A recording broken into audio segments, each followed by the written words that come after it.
APU. American Public University is proud to present The Everyday Scholar.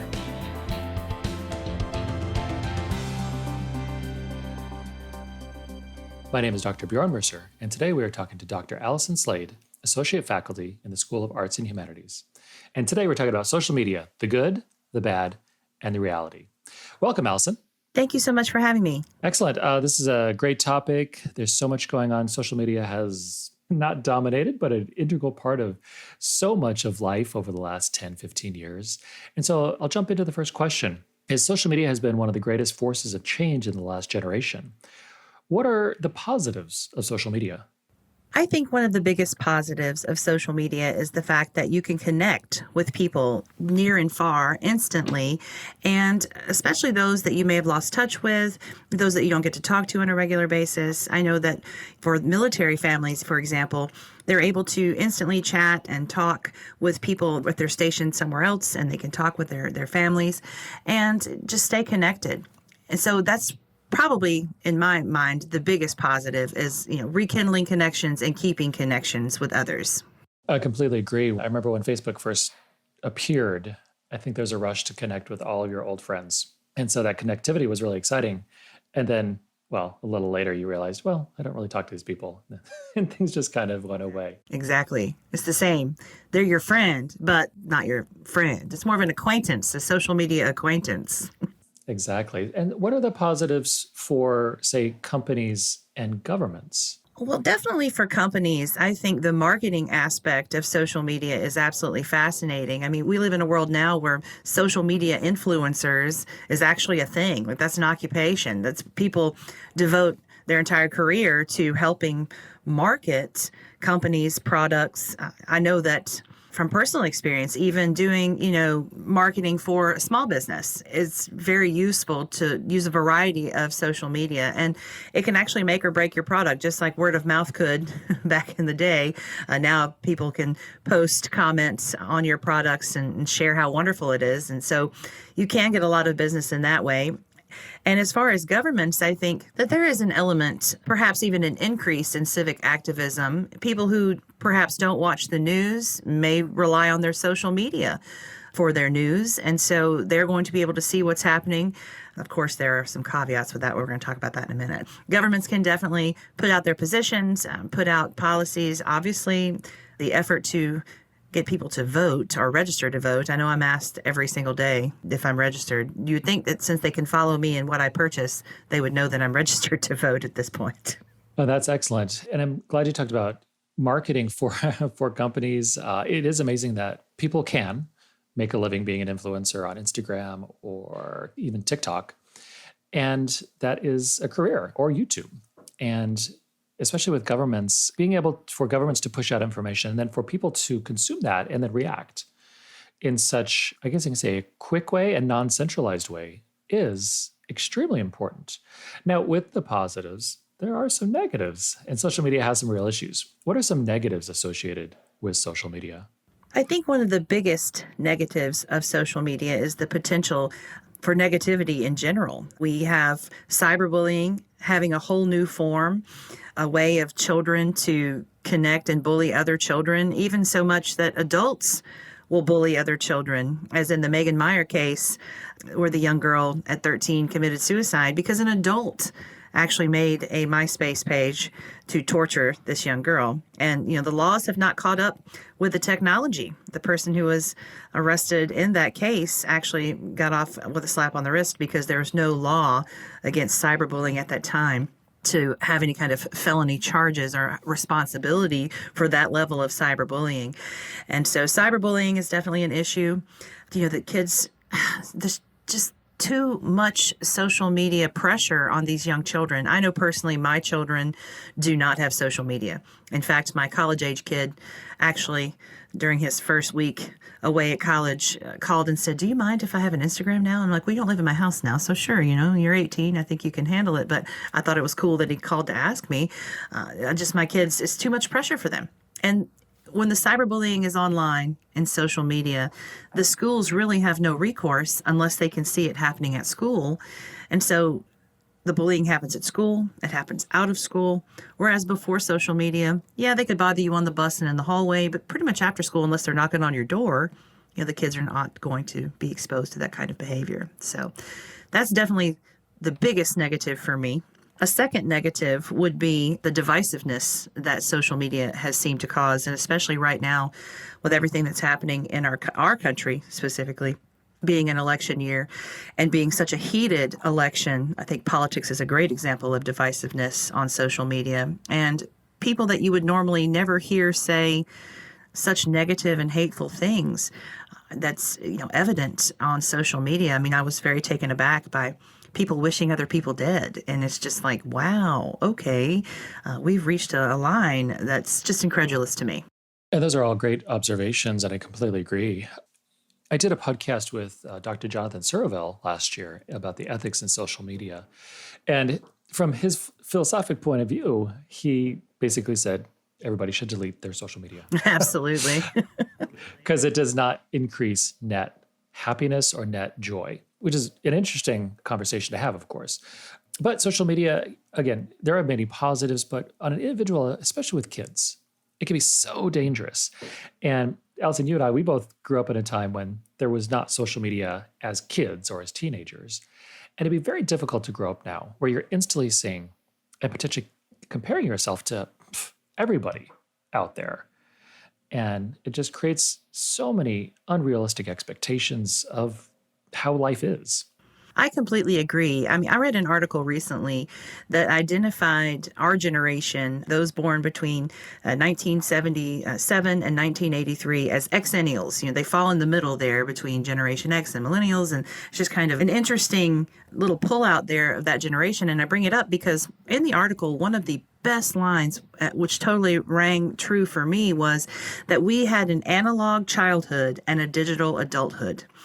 And that's absolutely fascinating because we did, right? Everything analog. I mean, I remember TVs with rabbit ears and turn dials. And, then as we get older, all this technology is changing. And our children do not know a world without social media and those instant connections. My kids were really just shocked when I told them that when I started college 25 years ago, we didn't have computers. I mean, I had a word processor and, didn't have email until my sophomore year of college because that's not how we did it, And so they were shocked, and definitely seeing how the kids reacted to our recent hurricane that affected our area. We went almost 5 days without power, and literally halfway through day one, my kids were, and I'm ashamed to admit it, but without electronics, they were just didn't know what to do. They had to relearn how to entertain themselves. And that was kind of eye-opening for me. And so it relates to social media in that these kids are so immersed in technology. That's really one of their only outlets. I mean, we used to play outside. I have to get my kids to play outside, so it's different. So there's never any escape. The digital world surrounds them completely. No, and I completely agree. And that's why I think for most parents, social media is a huge concern for them. And for me, and it sounds like what you did exactly, social media would be verboten for Yes. for pretty much ever until they're out of the house. And I'm glad you also talked about politics, and obviously without getting too much into politics. There was a great Vox video from a few years ago where it called social media dumpster fire, but it said that social media really helps bad behavior on social media.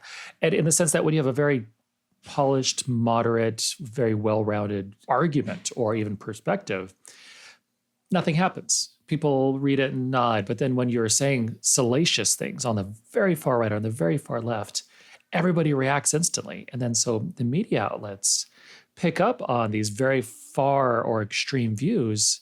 And then people start thinking those are actual views that are mainstream when they're actually not. I completely agree. From a journalism teacher perspective and from background in broadcast journalism and those sorts of studies, people are going to selectively choose the media they interact with the most. So your political views and your attitudes and behaviors towards politics will actually kind of guide you to which news outlet with which to associate yourself. So if you're far right, you're going to be looking at Fox News and having those sorts of social media in your news feed. Whereas if you are more liberal and left-leaning, you're going to have MSNBC and those sorts of news outlets in your news feed. And personally, I really feel like we've gone back into what Frank Luther Mott called the dark ages of journalism, which was the partisan press. And I think we've reached a point now, and this is personal opinion, where partisan press is what we receive on the news cycle daily. And that trickles into social media as well, because people are so strongly opinionated right now on social media, and especially where politics is concerned. And everyone is braver on a keyboard, because you can be a keyboard warrior and say things that you probably wouldn't say to someone's face. I'm glad you said that, because the political discourse on the national level, for me, is always extremely disappointing. I'm always very sad to see my peers, say age peers, what they're talking about, my elders, and to see how they're conducting themselves. And it's nothing, this can sound dramatic, but it's nothing that I was taught. I agree. How you talk to each other and how you disagree with each other. And, in the last 10, 15 years, social media has definitely changed how people talk, especially, as you said, online, as with being a keyboard warrior. But, when I consume my own news, I make sure to try to have a balanced representation of ideas. I remember back when I was reading HuffPost, and I liked HuffPost and it was great. And then I'd read articles, and then probably about 6 years ago, they started getting just extremely one-sided. And so I stopped reading HuffPost. And so then I really reach out, where every once in a while I'll read HuffPost, every once in a while I'll read CNN, I'll read BBC, I'll read Reason.com, also the New Republic and the Nation. Because you have to go across those different media outlets, and also Fox, because you have to get those different perspectives on what's going on in the world. I totally agree. I really think that one of my main goals as a communication teacher has always been to make sure that my students can be critical media consumers. And what you said is absolutely correct. You really need to know all positions of a debate or of a topic so that you can sound intelligent and talk about the talking points. But what happens on social media is that there are no more, let's talk about the talking points and all sides of the argument. There's an immediate reaction. And then when your opinion doesn't jibe with what they are saying, there's an immediate tirade of name calling. And based on my communication experience as a teacher and a scholar, once you start calling me names, I pretty much won. So people are very quick. Because that's the only way they think to win, is to just insult you, insult your intelligence, and just call you names. And as you said earlier, that's not how I was taught either. You just do not jump in with and not very nice names. It's not like you're calling somebody a brat. That's just, we've reached a whole new level of name calling on social media, and it's because people are brave enough to do so. Exactly. And like you're talking about name calling, or you can even describe cancel culture, and all these things that exist on social media, and every day you'll see something about somebody being canceled, or every day about a new controversy. And of course, my question is, are these actually controversies? Or is it people just emotionally reacting, and then people communicating very poorly? One of my favorite scholars in communication is a man by the name of Daniel Boorstin. And Boorstin talked about what he labeled the pseudo event, which is a media manipulated event to get people to watch and feel a certain way, but really to get people to watch. I think a great example is the Duck Dynasty interview with GQ, in which it was a publicity stunt. He said some things that were not cool, and then they pulled him off the show. But then 3 weeks later, due to the drastic uproar, the Duck Dynasty is back. And so it's a publicity stunt. And I think exactly the same thing happens on social media. The news has always gone in cycles, right? They latch onto one thing, and we have this cycle about this one topic. And then the minute something else happens, it's a new topic. And so... And then what happened to the other stuff, right? It's still there, Like right now we're in the middle of a pandemic, so a lot of news is focused on coronavirus. No, for sure. And especially with the political discourse, I always think of Godwins Law, which is how long an online discussion has to go on until somebody accuses the other person of being Hitler. That's great. Which, you could also just say fascist or whatever. Sure. Insert political label here. Exactly. extreme political label, and it doesn't do anybody any good by going to an extreme accusation, because then it's like, is this person actually Hitler? Is this person actually a fascist? Or currently when everybody's alt-right or everybody's an SJW or whatever. And it's like, again, there are people very far right, there are people very far left, but what percentage of those people are actually that far? And I would say it's very, very small. And compared to the national discourse about politics versus local, at least from my perspective, about 99% of my conversations have been great. And I talk politics with people. I talk religion with people. And everybody just wants to do their job. They just want to live. They want to be left alone. I completely agree. And it's interesting. So when things really started getting heated up during we were on lockdown, and then we have the murder of George Floyd and the rise of social movement, kind of a resurgence of the Black Lives Matter movement on social media and in the news cycle. And it's interesting to me how, based on analytics, people pop up in your news feed. And so I have one friend that pops up in my news feed, and he posts interesting things, but they're very liberal. And so I always have a question. And so finally he asked me, he's like, do you do this to other people or just me? And I was like, well, you pop up most frequently. And so you have these interesting posts and I have these questions. And he thought I was really just attacking him. And I was like, no, I'm not attacking anything. I said, but we have reached a point where we have really cordial, great conversations to meet in the middle, because I find it very interesting, his point of view and mine. But at first he was just taken aback because he thought I was attacking. I was like, no, I'm really not. And finally the other day he said, well, who are you voting for?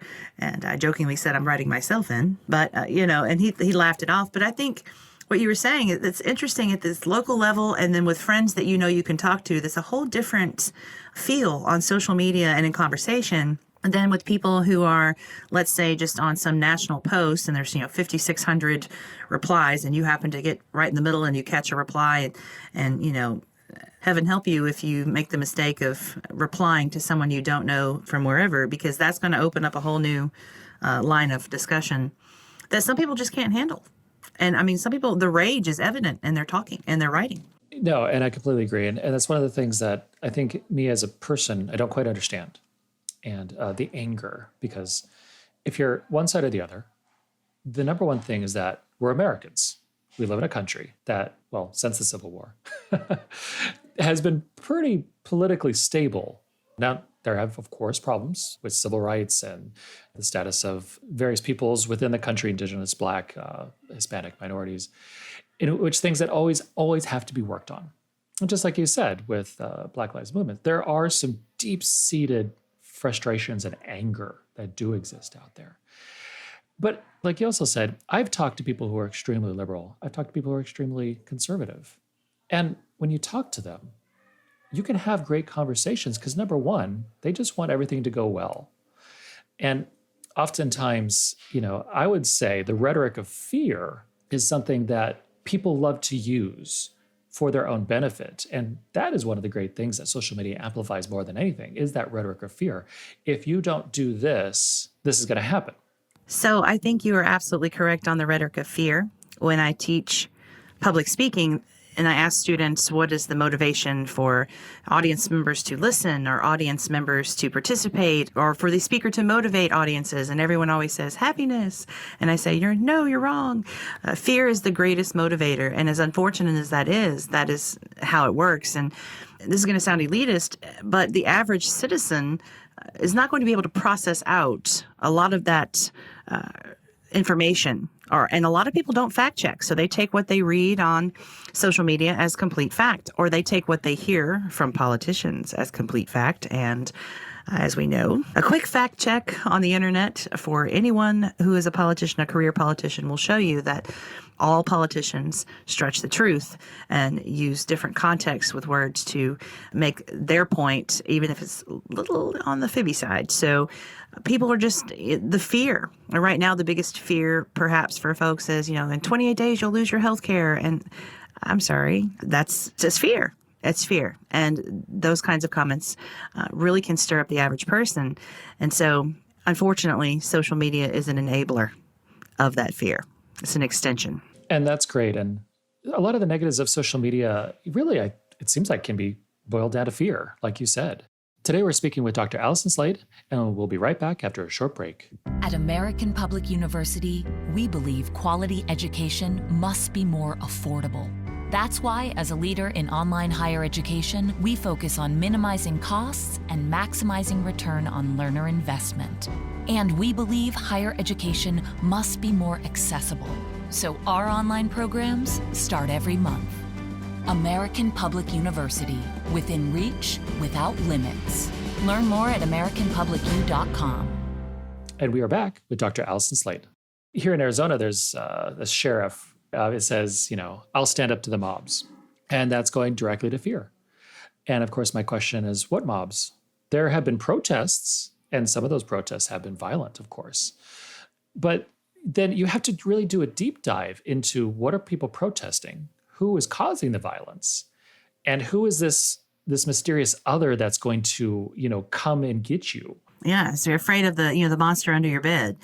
And at this point, it's the monster living in your computer, on your social media. What am I going to wake up to see today? I mean, the numbers are astounding. Pew Research Center is one of the greatest research sites for journalism and social media and all those topics that are related to what we're talking to. But, so many percentage of folks, first thing they do when they wake up in the morning is, after they turn off the alarm, is open Facebook. They open Instagram. This is how they start their day. So are you going to start your day with terrible news or fear, politics, and divisiveness? That's how you start your day? Really? How about some eggs and bacon? Happiness. And I completely agree. And one of the huge negatives of social media is the algorithms. They want to cater to you. They want to give you more information that you like. But of course, that completely biases your news feed. And one of the negatives of news is that we see all of the horrible things that happen all around the country and all around the world.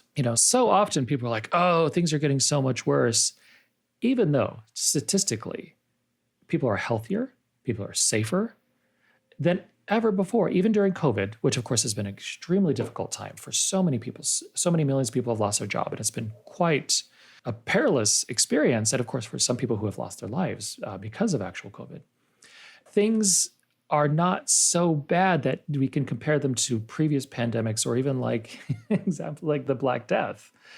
Not everybody in the world is dying. Yet there's still so much divisiveness because politicians, I'll say, aren't doing their job, first of all. And information is handpicked for us, which really scares us. I agree. I think one of the things about research and about numbers is that everybody says, oh, numbers don't lie. Numbers are facts. But I disagree because I think numbers can be manipulated however you want them to reflect the point that you're trying to get across. And so people always quote a lot of stats and a lot of studies and numbers, and that's how they seek to, quote unquote, prove their point on social media. But I agree with you, as you say, that coronavirus is novel, it's unprecedented, you can't really compare it with other pandemics. But I mean, if we were going to, smallpox wiped out millions of people. Smallpox, that was just crazy.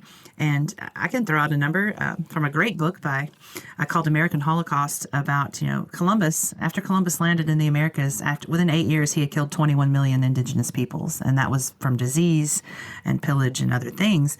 I'm not discounting coronavirus. I'm discounting the fact that people use numbers to manipulate their story and their narrative. Exactly. And I completely agree. And just like you said, definitely not discounting coronavirus. It's been an interesting experience for everyone. Ideally, we should all be closer to our families, focus on the things that matter, which is family, creativity, reading, things that help us personally grow. But, I think one of the things that coronavirus did is it really reminded us contemporary humans of our mortality. Humans of so many previous generations had to always worry about dying in not natural causes, in natural disasters or from disease. And for the most part, contemporary humans, we beat diseases, pandemics or pestilence or plague, or like you said, smallpox. Smallpox was a huge killer for every generation of humans until really within the last 100 years. Absolutely. And we're talking about wiping out entire indigenous peoples. Smallpox spread like wildfire. Even George Washington recovered from smallpox. So did John Adams. And back in those times, they actually had ways to use IVs and try and stop you from getting smallpox. It sounded very scary and precarious at that time to think about in the 1700s. You know, the technology we have now, it's hard for us to think about how it developed, you know, so long ago. But they were doing what they could to eradicate. And I feel like we have to have some level of trust that people are doing what they can to help to eradicate something so novel and unprecedented in our country. And again, social media feeds that fire. It feeds that fear. And, you know, on the other side, you say people get close to their families and be more creative in their endeavors. But I feel like during coronavirus, I have not seen any research studies on this yet, and I'd be interested. I'm pretty sure there will be of how many people turn to social media more during this time for their information or for their connections instead of focusing on what was in their own home. Because some people live alone, and that may be the only connection they have. And is that a good connection at that point? If that's your only connection to, quote, real world and real life is social media, that's scary also to me. It is. And everybody's at different stages in their lives and different ages. And like anything, it should be a balance. You know, I, of course, always advocate for arts training, hobbies, and things like that, because it allows you to do stuff that is intensely personal, and it takes time. If you're going to learn an instrument, it literally takes time. It takes days and weeks and years sometimes. But it's also something that allows you to, you know, work on your mind. So do you want to talk about our social media platforms associated with different age groups, or kind of talked about Twitter?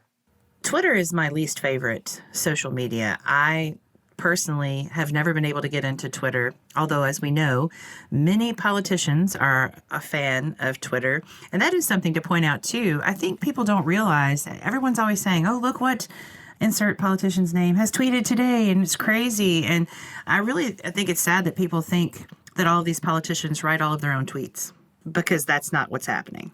They may approve it, they may have some that they do, but not all of them. Let's talk about that. Twitter has exploded as social media for the choice of politicians, activists, and the need to get instant reactions. Why is Twitter both amazing and terrible?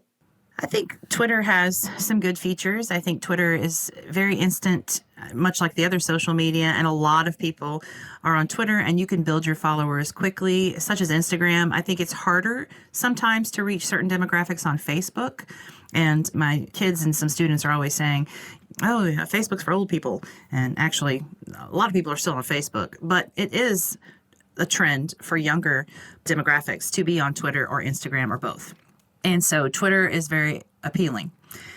Twitter is also very discouraging because when you have politicians, and that's on both sides of the aisle, who are using Twitter as one of their main platforms for communicating, I really find it interesting that so many people feel that these politicians, insert name here, could be any one of them, are writing all of their own tweets.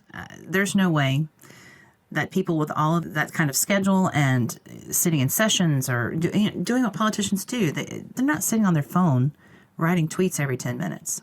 Someone is screening that for them. And so people get really upset. You see posts on Facebook or Twitter like, look what everybody's saying today. And I'm thinking, yeah, look what the aide wrote today. So I think people kind of forget.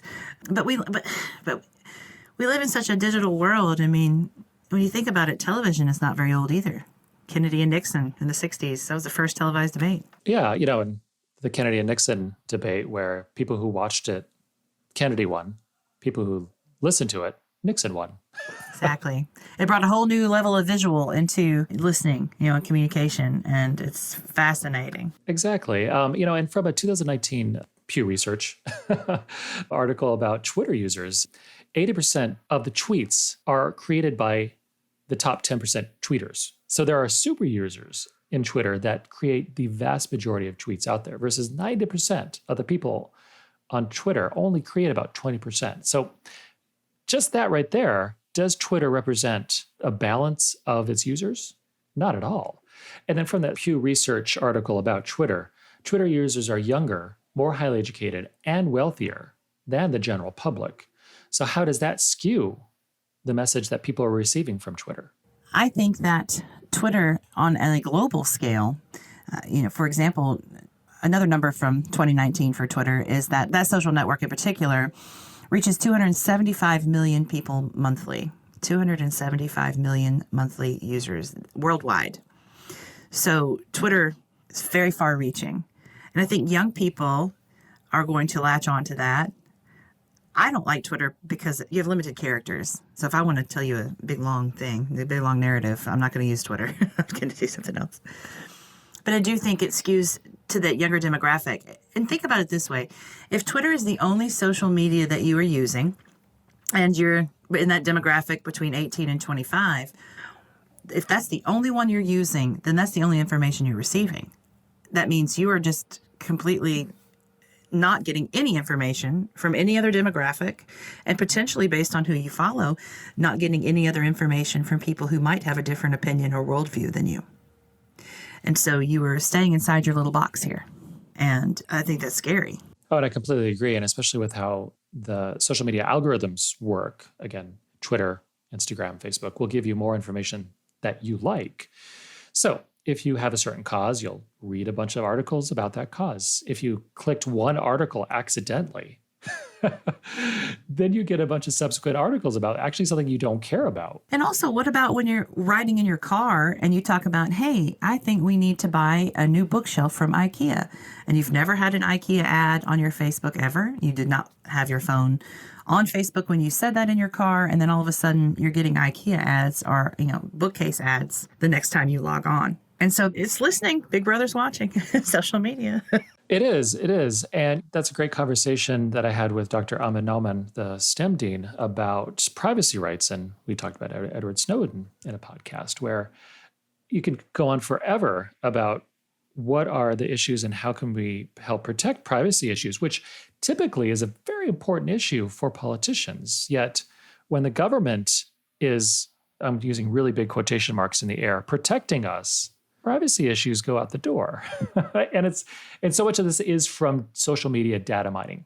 I also think that you've touched upon another interesting point here about social media, in that people assume that because they are using a social media platform, that they are completely covered by the First Amendment and that everything they do say is completely protected and everything's fine. And they get upset when they're censored by, the Facebook police, as everyone jokes about, taking down a post or removing it because it's not factual. And people get up in arms over it. But what people fail to realize is that Facebook, Twitter, YouTube, any of those social platforms are privately owned companies. And therefore, you are borrowing their platform. They allow you to have an account that is free. They allow you to post on your account. But if you don't meet the standards that they have set for them as a private company, they are absolutely within their right to take down your post. And just because you say something, people try to hide behind the First Amendment. You have to realize that not everything is protected, and there's going to be a consequence to your actions. And so we talk about in our classes, a social media class specifically, we cover this topic about people who have been fired for saying things that are inappropriate on social media. So you have to be careful. It's not just a blanket coverage. Exactly. And I'm glad you brought that up with First Amendment. We have First Amendment rights, of course, which is great. And we have the right to disagree, which of course is great. But my own personal recommendation for people is don't have extreme views and don't put them out there on social media. Exactly. Because number one, you need to talk to people and find a common ground. And then if you do put out those extreme views, you're going to get extreme views back at you. And do you personally want to live in your own personal world and environment where you're having arguments with somebody in some other state who doesn't care about you? Exactly. And that's what I was saying earlier. You have this distance, you've some random person that you've engaged with, and you've gotten your blood pressure up over something that you can't even get somebody to see your point of view. You're not going to change somebody's mind. I'll give you another example, too. People don't realize, I'm just going to let everybody out there know, hate speech is protected by the First Amendment. We have Snyder v. Phelps, the case Snyder v. Phelps, to thank for that. And so people are really quick to be like, that's hate speech. Well, sadly, hate speech is protected. And even though it's not appropriate, you're free under the First Amendment to say those things, not on a platform that is privately owned. That's where the gray area starts coming in for folks. Hate speech is hateful. Yes, it is. But it's protected by the First Amendment. And Snyder v. Phelps. And that's a great case for anyone who wants to look it up too. That involves the Westboro Baptist Church. So Snyder v. Phelps. Exactly, in the Westboro Baptist Church. And I'm not going to say it's almost universally agreed upon that the Westboro Baptist Church is pretty disgusting, but it's not, because there are some people that will agree with certain aspects of the Westboro Baptist Church. And, do I personally agree with them? But to have a democracy in which ideas can go back and forth, you do need to have that freedom of speech, because to have that freedom to actually talk about issues, you do need to have far-reaching freedoms. And you'll see other countries where hate speech is outlawed, in which then it's politically used to silence opposition. I agree. And it's sad. I used to host a political radio show many years ago. And fun fact, the KKK actually has a disclaimer on its own website disavowing any connection with the Westboro Baptist Church. Fun fact. So the KKK doesn't even want to be associated with Westboro Baptist Church. And there's been some some people who have left the Westboro Baptist Church. And there's a gal who had an interview with Joe Rogan. Very interesting. And, that is an interesting subject to also investigate, because then even though you might be getting into a, quote, fight with somebody online, if you were raised in the Westboro Baptist Church, your worldview is only that. So in a sense, what's the number one thing we have to have? Compassion and understanding about people. And so if you're having this fight with somebody who lived and was raised in an environment that essentially espouses hate, it's our job, it's your job to try to not understand or agree with them, but to show them compassion, to then say softly persuade them. Can you persuade somebody via yelling or name calling, or through understanding and some compassion? Obviously, compassion will always work out individually. But on social media, of course, the name calling it does better with the analytics. I also think some people are just incapable of sympathy or empathy for other people. And because Facebook is so, I don't want to say anonymous, but to a degree, it isolates you, and you have people feel more freedom because of that isolation to say a variety of different things. So you can see where there's a complete lack of compassion and empathy and sympathy and all those other emotions. Kindness never hurt anyone. And so if you don't have anything kind to say, just don't say it. And this is exactly why I do not personally post about politics, although I did post the other day that I was ready for the election to be over so that I could go back to seeing pictures of food. Exactly. And so we're at the end now, Allison. Any final words about social media? I just would like to say people should use caution and take everything you read with a grain of salt. Be a critical media consumer. There are positives. You can connect with your family, with your friends, and, stay connected to news. If that's where you get your news, that's great. But just remember that the negative sides of social media really should be taken into consideration. And to be that critical media consumer, fact check those articles. Just because they're your friend doesn't mean they read the article before they posted. Do that yourself. Don't rely on others to influence your opinion. You influence your opinion. You influence your thoughts. You be the one in control of that information. I completely agree. And today we were talking to Dr. Allison Slade about social media, the good, the bad, and the reality. For more information about our university, visit us at studyatapu.com. APU. American Public University.